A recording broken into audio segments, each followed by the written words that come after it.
उपचुनाव में योगी की अग्नि परीक्षा, अखिलेश यादव के लिए बड़ा इम्तिहान।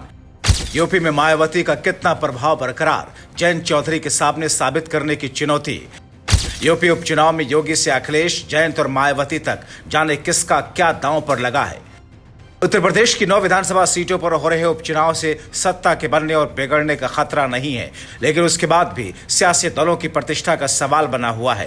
बीजेपी उपचुनाव के जरिए 2024 के लोकसभा चुनाव में मिली हार का हिसाब बराबर करना चाहती है, तो सपा अपना सियासी माहौल बनाए रखने की जंग लड़ रही है। इस तरीके से सीएम योगी आदित्यनाथ से लेकर सपा प्रमुख अखिलेश यादव, आरएलडी प्रमुख जयंत चौधरी और बीएसपी प्रमुख मायावती तक की साख दांव पर है। यही वजह है कि यूपी उपचुनाव की लड़ाई 2027 का सेमीफाइनल बन चुकी है। यूपी उपचुनाव में करहल, मीरापुर, गाजियाबाद, खैर, सीसमऊ, कुंद्रकी, कटेहरी, मझवा और फूलपुर विधानसभा पर 13 नवंबर पर मतदान होंगे। सूबे की जिन सीटों पर चुनाव हो रहे हैं उसमें 4 सीटों पर सपा के विधायक तो 3 सीटों पर बीजेपी विधायक थे। इसके अलावा 1 सीट पर आरएलडी और 1 सीट पर निषाद पार्टी के विधायक थे। सपा और बीएसपी ने सभी 9 सीटों पर अपने अपने उम्मीदवार उतार रखे हैं, तो बीजेपी ने 8 पर प्रत्याशी उतारा है और उसकी सहयोगी पार्टी आरएलडी 1 सीट पर चुनाव लड़ रही है। उत्तर प्रदेश उपचुनाव में बीजेपी जीतती है या फिर हारती है, दोनों ही स्थिति में श्रेय सीएम योगी आदित्यनाथ के हिस्से में जाएगा। इसीलिए सीएम योगी के लिए उपचुनाव काफी अहम माना जा रहा है। लोकसभा चुनाव में मिली बात के बाद बीजेपी किसी भी सूरत में उपचुनाव नहीं हारना चाहती। ऐसे में उपचुनाव की जिम्मेदारी उन्होंने खुद ही संभाल रखी है। बीजेपी की चुनाव प्रचार की आक्रामक रणनीति अपने हिसाब से सेट कर रहे हैं। सीएम योगी के सामने बीजेपी के कब्जे वाली 3 सीटों के साथ साथ सहयोगी दलों के कब्जे वाली दोनों सीटों पर जीत दिलाने की चुनौती है। इसके अलावा सपा के कब्जे में रही सीटों पर कमल खिलाने का चैलेंज है। बीजेपी के सूबे की सत्ता में रहते हुए उपचुनाव जीतने का ट्रैक रिकॉर्ड बहुत अच्छा नहीं रहा। इसके अलावा सपा ने जिस तरह उपचुनाव को 2027 चुनाव का सेमीफाइनल बना दिया है, इसके चलते सीएम योगी आदित्यनाथ के साथ दांव पर है।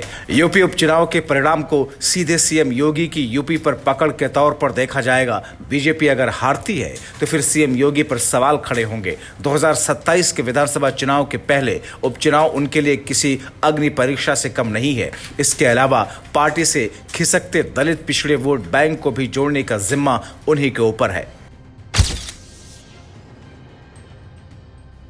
लोकसभा चुनाव में यूपी की 37 सीटें जीतकर सपा सूबे में नंबर 1 की पार्टी बन चुकी है। कांग्रेस ने उपचुनाव का मैदान सपा के लिए पूरी तरीके से छोड़ दिया। सपा ने सभी 9 सीटों पर अपने उम्मीदवार उतार रखे हैं। सपा ने 4 मुस्लिम, 3 ओबीसी, 2 दलित उम्मीदवार उतारे और पीडीए यानी कि पिछड़ा, दलित और अल्पसंख्यक फार्मूले का दांव चला। सपा इस रणनीति से लोकसभा चुनाव की जंग फतेह कर चुकी है। कांग्रेस के वॉकओवर के बाद सपा उपचुनाव में ज्यादा सीटें जीतने में सफल हो जाती है, तो अखिलेश यादव के लिए पीडीए फार्मूले को हार देने के साथ साथ 2027 के लिए माहौल बनाने का मौका होगा। अखिलेश यादव के लिए उपचुनाव में सपा 4 सीटें करहल, कटेहरी, सीसामऊ और कुंद्रकी पर अपना दबदबा बनाए रखने की है। 2022 में मीरापुर सीट सपा ने आरएलडी के लिए छोड़ दी थी। इस तरह अखिलेश के सामने ज्यादा से ज्यादा सीटें जीतने की चुनौती है।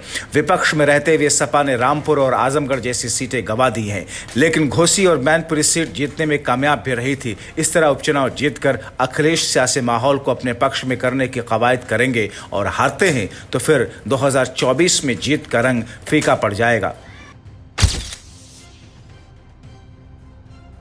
बीएसपी का सियासी ग्राफ दिन ब दिन गिरता जा रहा है। 2022 के विधानसभा चुनाव में खाता तक न खोलने वाली बीएसपी 2024 के लोकसभा चुनाव में भी 0 पर सिमट गई। बीएसपी का वोट शेयर भी गिरकर यूपी में 10% के नीचे आ गया। गैर जाटव दलित वोट बैंक बसपा से लगातार छिटक रहा है। अब उसका कोर जाटव वोट बैंक भी दूर हो रहा है। ऐसे में बीएसपी के लिए उपचुनाव काफी अहम हो गया। बीएसपी काफी अरसे के बाद उपचुनाव में उतरती है और उसे उपचुनाव में आखिरी बार जीत 2010 में मिली है। इस तरीके से बीएसपी के सामने 14 साल के सियासी वनवास को तोड़ने की चुनौती है।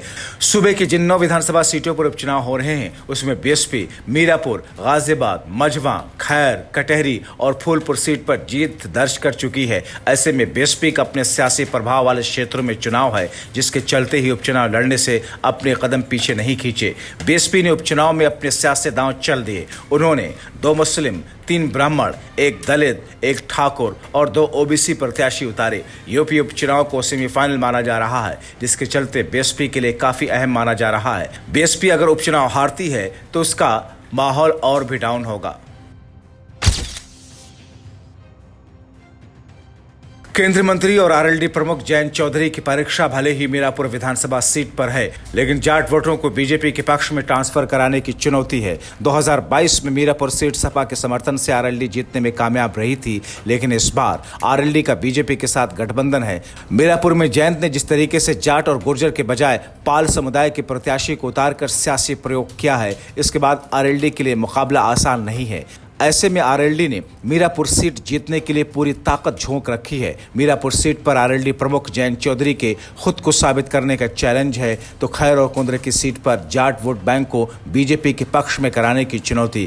खैर सीट पर सपा ने चारू केन को प्रत्याशी बनाया, जिनकी शादी जाट परिवार में हुई है।